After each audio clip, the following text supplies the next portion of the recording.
আমি তখন 5 মাসের অন্তঃসত্ত্বা। মাঝরাত্রিতে ঘুম ভেঙে গেছে।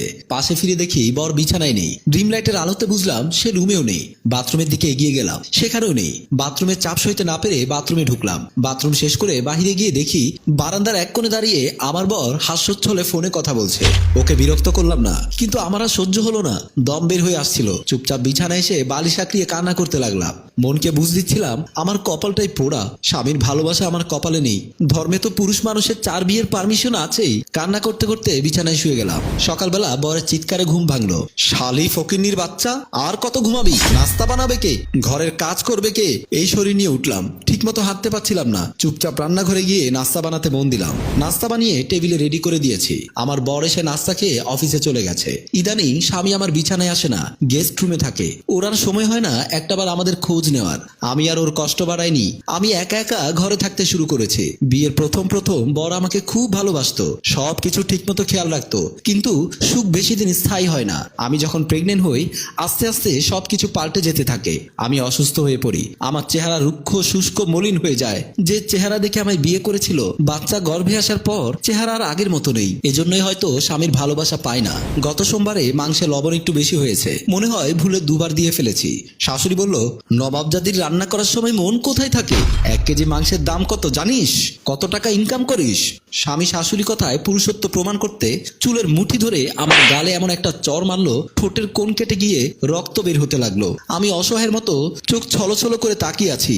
তারপর চুপচাপ রুমে গিয়ে কান্না করলাম। আল্লাহর কাছে বলতে লাগলাম, আর কত পরীক্ষা নেবে ধৈর্যের? আমি যে আর পারছি না। আমার আব্বা রিকশা চালক। বাবার মুখের দিকে চেয়ে বাড়িও যেতে পারি না। সব মুখ বুঝে সহ্য করি। আমার অনাগত পেটের সন্তানটা, তার কি দোষ? পৃথিবীতে আসার আগেই এত কথা শুনতে হচ্ছে। ইচ্ছে করছিল নিজের পেটে নিজে ঘুষি মারি, গলা টিপে মেরে ফেলি। এই পরিবারের মানুষগুলো জানোয়ার, হিংস্র পশুর মতো। এদের মনুষ্যত্ব বলে কিছু নেই। বুক ফুলিয়ে কান্না করতে লাগলাম। রাতের বেলা আমার স্বামীকে খুঁজে না পেয়ে আমি উঠে আমার দেবরের রুমের দিকে গেলাম। দরজার ফাঁক দিয়ে চোখ দিতে লাগলাম। আমার স্বামী আর আমার যা অন্তরঙ্গ অবস্থায়। আমি যে তাদের দেখে ফেলেছি, তারা বিষয়টা বুঝে গেছে। আমার বর বিছানা থেকে উঠে আমার মুখ চেপে ধরে আমাকে রুমে নিয়ে আসে। ওই মুহূর্তে আমার বরের গায়ে কোনো কাপড় ছিল না, শুধু একটা গেঞ্জি আর লুঙ্গি। পেছনে পেছনে আমার যাও আসে, কোন রকম অন্য একটা গায়ে চেপে। তারপর আমার বর আমার যাকে বলে, বটি নিয়ে আসো।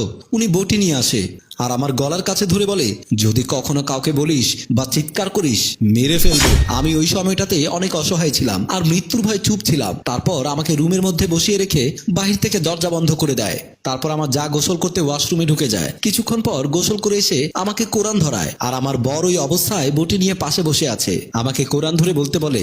আমিও জীবনের ভয়ে কোরআন ধরে বলি, ঠিক আছে, আমি কাউকে বলবো না, শুধু আমার সন্তানকে পৃথিবীতে আসতে দাও। তারা ঠিক আছে বলে আমাকে ছাড়ে। অনেকক্ষণ কান্না করলাম। ওই সময়টাতে আমি এতটাই বোকা ছিলাম যে আমি কাউকে আর কিচ্ছু বলিনি। শুধু নামাজ পড়ে আল্লাহকে বলতাম। আর ভয়টা ছিল কোরআন ধরেছি তাই। আর শত কষ্ট হলেও আমি নামাজ ছাড়িনি। পরের দিন সকালে সব নর্মাল। এমন ভাব যেন আমার স্বামী আর যা কিছুই জানে না। কয়েকদিন পর জানতে পারলাম আমার যা কনসিভ করেছে। রাতের বেলা আমার বর আমার যাকে বলছে যে বাচ্চা নষ্ট করে ফেলো। আমার যা বলছে, 3টা করলাম, আর কটা করব? এটা রেখে দেই, তাছাড়া তোমার ভাইয়ের নামে চালিয়ে দেব। এটা নিয়ে আমার বর আর তাদের মধ্যে ঝগড়া হয়। তারা 10 দিন আর কেউ কারোর সাথে মাতেনি। তো আমার যা ইদানিং আর আমার সাথে তেমন ভেজাল করে না। 2024 সাল শুরু হলো। আমার যায় 7 মাস। এখন আর আমার যা মনে হয় শারীরিক সম্পর্ক করতে পারে না। একদিন আমাকে আমার যা বলে, আমি অসুস্থ হওয়া পর্যন্ত ওর সাথে সহবাস করিস। কথাটা শুনে আমি হাসবো না কাঁদবো বুঝতে পারছি না।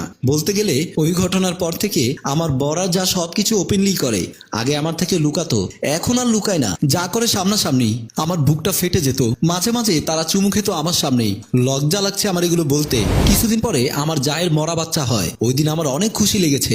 আমি তাকে বললাম, আপনি ঠিকমতো বাচ্চাও জন্ম দিতে পারেন না, আসলে পাপ বাপকেও ছাড়ে না। ওমা, সে আমার বরকে বলে দেয়। বর রেগে মেগে এসে আমাকে অনেক মারে। আমার কোনো কথাই শুনলো না। মার খাওয়ার পর আমি বিয়ের 3 বছরের এই প্রথম একা একা বাপের বাড়ি চলে যায়। পরের দিন আমার বর আমায় নিতে আসে। যদি কিছু বলে দেই, আমার বাবা বলে দিল, আমার মেয়ে তোমার সংসারে যাবে না। আমার স্বামী আমার আব্বার সাথে অনেকক্ষণ রাগারাগি করে। তারপর সে চলে গেল। আমার স্বামী চলে যাওয়ার কিছুক্ষণ পর আমার বাবার বুকে ব্যথা উঠে। ওখানে আমার বাবা মারা যায়। তারপর থেকে আমি বাপের বাড়িতে থেকে গেলাম। 40 দিন হলো। মন দিল অনেক খারাপ ছিল। মাথার উপর থেকে বাবা নামক ছায়াটা সরে যায়। আসলে যার বাবা নেই সে বুঝবে কি করে বাবা কি জিনিস। তারপর আমার স্বামীর সাথে কথা বলে আমি আবার শ্বশুর বাড়িতে চলে আসলাম। আমি বাসায় ঢোকা মাত্র আমার যারা আমার সাথে ঝগড়া করে অনেক অনেক জোরে জোরে কথা বলে, যা বলার মতো না। আমার গায়ে হাত তুলে ঝগড়ার এক পর্যায়ে আমার যা ওয়াশরুমে ঢুকে ওখানে পিছলে খেয়ে ওয়াশরুমের ভেতর পড়ে গেল।